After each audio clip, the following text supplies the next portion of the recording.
Genesis Kapitulo 47. Nang magkagayoy pumasok si Jose at isinaysay kay Faraon, at sinabi, ang aking ama, at ang aking mga kapatid, at ang kanilang mga kawan, at ang kanilang mga bakahan, at ang lahat nilang tinatangkilik, ay dumating na mula sa lupain ng Canaan, at, narito, sila'y nasa lupain ng Goshen. At sa kanyang mga kapatid ay nagsama siya ng 5 lalaki, at mga iniharap niya kay Faraon. At sinabi ni Faraon sa kanyang mga kapatid, ano ang inyong hanap buhay? At kanilang sinabi kay Faraon, ang iyong mga lingkod ay mga pastor, kami at gayon din ang aming mga magulang. At kanilang sinabi kay Faraon, upang makipamayan sa bayang ito ay naparito kami, sapagkat walang makain ang mga kawan ng iyong mga lingkod, dahil sa ang kagutom ay mahigpit sa lupain ng Canaan. Ngayon nga, ay isinasamo namin sa iyo, na pahintulutan mo na ang iyong mga lingkod ay tumahan sa lupain ng Goshen. At sinalita ni Faraon kay Jose, na sinasabi, ang iyong ama at ang iyong mga kapatid ay naparito sa iyo.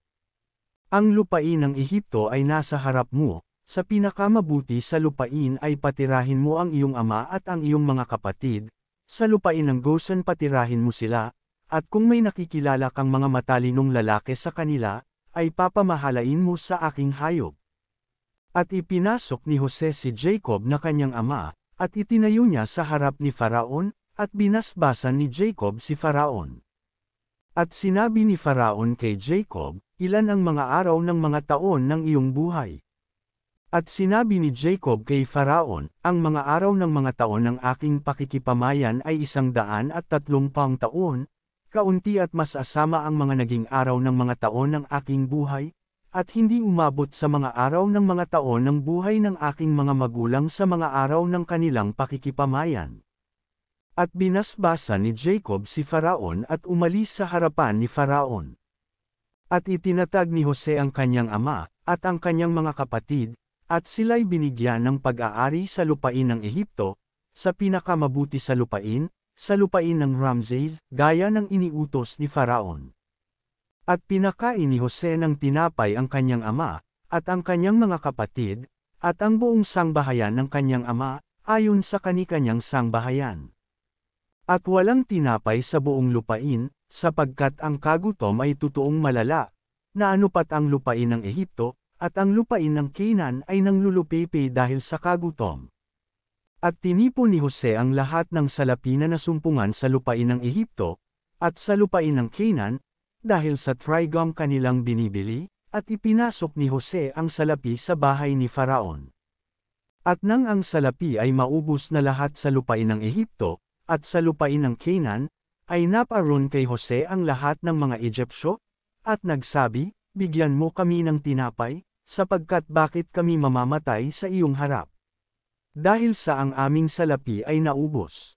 At sinabi ni Jose, ibigay ninyo ang inyong mga hayop, at bibigyan ko kayo dahil sa inyong mga hayop, kung naubos na ang salapi.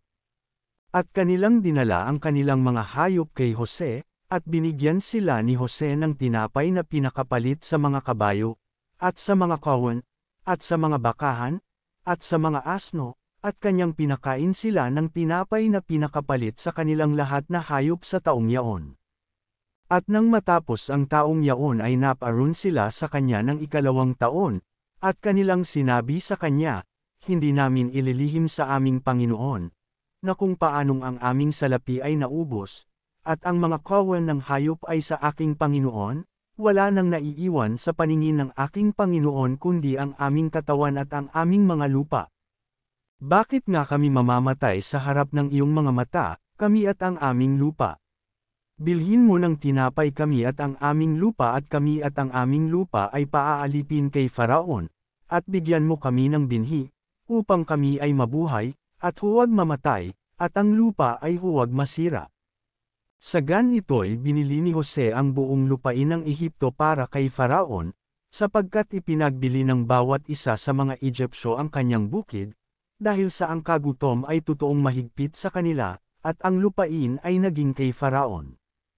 At tungkol sa mga tao ay kanilang ibinago sila sa mga bayan mula sa isang dulo ng hangganan ng Ehipto hanggang sa kabilang dulo. Ang lupa lamang ng mga saserdote ang hindi niya nabili, sapagkat ang mga saserdote may bahagi kay Faraon, at kanilang kinakain ang kanilang bahagi na ibinibigay sa kanila ni Faraon, kaya hindi nila ipinagbili ang kanilang lupa. Nang magkagayoy sinabi ni Jose sa bayan, narito, aking binili kayo ng araw na ito, at ang inyong lupa'y para kay Faraon, narito, ito ang ipangbibinhi ninyo, at inyong hahasikan ang lupa. At mangyayari sa pag-aani ay inyong ibibigay ang ikalimang bahagi kay Faraon, at ang apat na bahagi ay sa inyo, sa binhi sa bukid at sa inyong pagkain, at sa inyong mga kasangbahay, at pinakapagkain sa inyong mga bata. At kanilang sinabi, iyong iniligtas ang aming buhay, makasumpong nawa kami ng biyaya sa paningin ng aking Panginoon, at kami ay maging mga alipin ni Faraon. At ginawang kautusan ni Jose sa lupain ng Ehipto sa araw na ito, na mapapasa kay Faraon ang ikalimang bahagi, liban lamang ang lupa ng mga saserdote na hindi naging kay Faraon. At si Israel ay tumahan sa lupain ng Ehipto, sa lupain ng Goshen, at sila'y nagkaroon ng mga pag-aari roon, at pawang sagana at totoong dumami.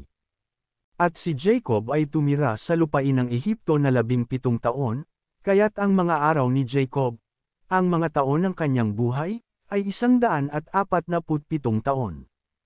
At ang panahon ay lumalapit na dapat nang mamatay si Israel, at kanyang tinawag ang kanyang anak na si Jose, at sinabi niya sa kanya, kung ngayoy nakasumpong ako ng biyaya sa iyong paningin, ay ilagay mo, isinasamo ko sa iyo, ang iyong kamay sa ilalim ng aking hita, at pagpakitaan mo ako ng kawan at katotohanan, isinasamo ko sa iyong huwag mo akong ilibing sa Ehipto. Kundi pagtulog kong kasama ng aking mga magulang ay dadalhin mo ako mula sa Ehipto, at ililibing mo ako sa kanilang libingan. At kanyang sinabi, aking gagawin ang gaya ng iyong sabi. At kanyang sinabi, sumumpa ka sa akin, at sumumpa siya sa kanya. At yumukod si Israel sa yulunan ng higan.